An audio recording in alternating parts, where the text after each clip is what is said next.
जय जगन्नाथ स्वामी नयन पथगामी भव तुमे।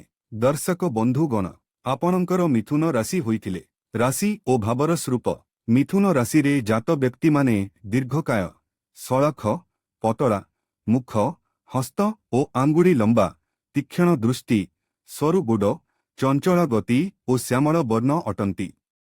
मधुरभाषी, सुपरामर्शदाता, दयालु, नमनीय, ज्ञानवंत, शिष्ट, सर्वजनवशकारी, उच्चाभिलाषी, दुस्साहसी, उभावन, चिंताशील, नेतृत्वभिलाषी, गुरुजने भक्ति, उत्तम विवेक अटंती। मंद गुण मध्यरे निष्क्रियता, दृढ़तार अभाव, विफलता, संदेही, एकाधिक कर्मरे प्रवेश, कल्पना करी ताकू कार्ୟରେ परिणत न करि पारिबा, परिश्रमी, स्त्री नृत्य गीत एवं मीठा प्रिय, स्त्री मानंक पई अर्थ व्यय करंती।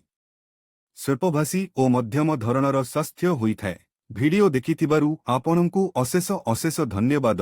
भगवान आपनंकु ओ आपनंक परिवारर समस्तंकु भलरे रखंतु। दयाकरी लाइक ओ सब्सक्राइब करंतु।